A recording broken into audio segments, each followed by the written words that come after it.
Good afternoon, everyone. I'll introduce myself because I didn't have time before. I'm Itziar Alonso. I work at TISA as well, and I'm part of the long-term action section inside the climate division.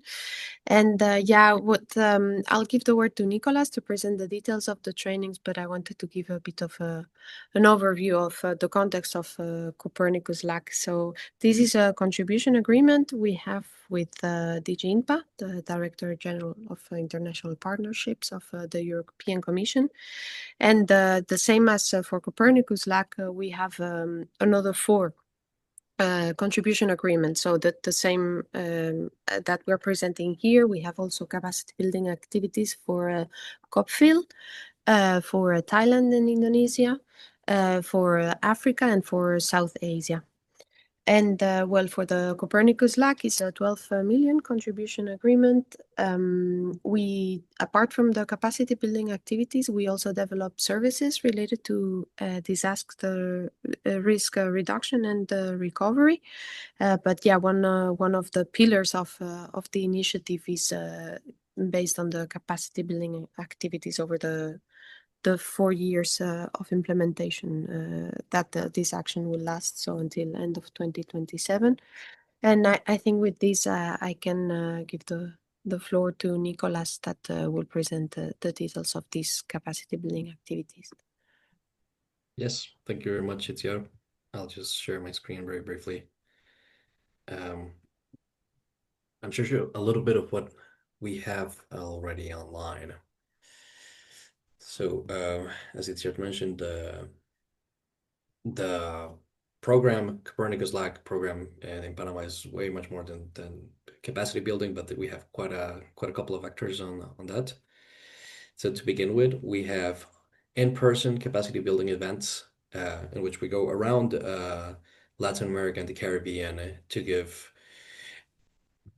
capacity building courses that basically focus on the necessities of each of the countries. So, for example, here we have one which was held in Ecuador, which focused on geohazards specifically. And the idea of this course is to, of course, focus quite a bit on the country in which we are, but also bring different people from around the region.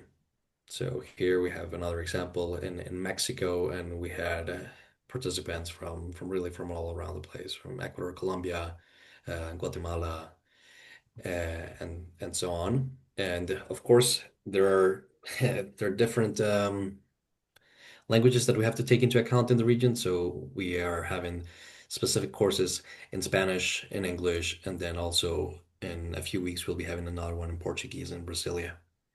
So we're really trying to get to all of the region, and also we're really trying to, beyond this, create really a network, an ecosystem of and a community of practitioners. So this is also something that that's tied to the previous initiative that we already said in Spirit, which I think is quite important in terms of creating something that will be here beyond the work that we can do within this initiative.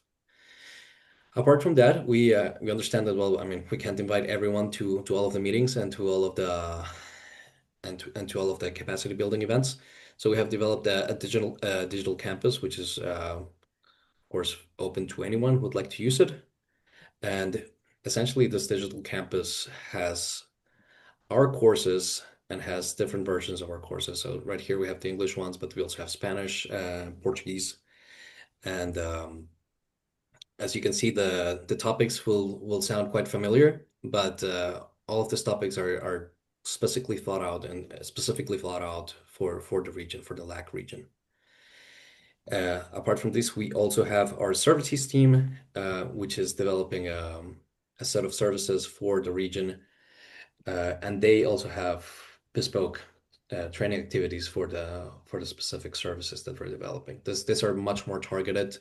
The goal of this other trainings is more reaching policymakers and people that might use this information in their day-to-day lives that are not so knowledgeable at this point in time, that may have a little bit of a background in GIS, but are not, let's say, experts in EO per se.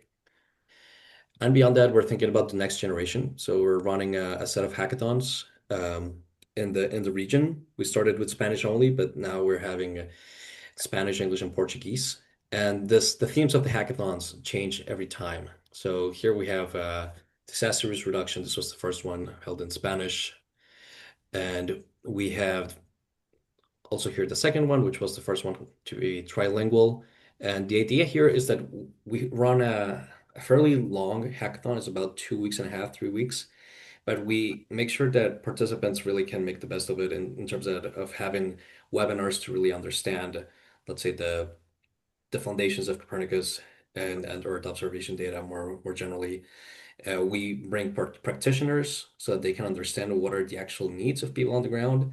And then we bring in people from companies and from other institutions that have experience in translating research into actual solutions. So I mean, that's the general idea of the hackathon because we have a couple of different tracks. We have the track of, let's say, the people who want to create a business based on an EO, and then we have the people who just want to create a solution that is more socially guided.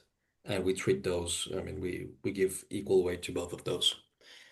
For this year, we're going to have a new theme, which is agriculture, and we expect this to be quite an interesting one, given the big agri-tech sector that exists in the region.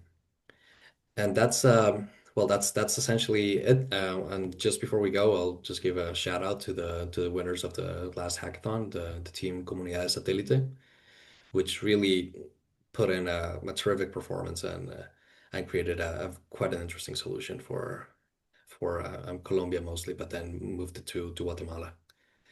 So thank you very much. Happy to answer any questions, and I'm sure Itziar will be as well.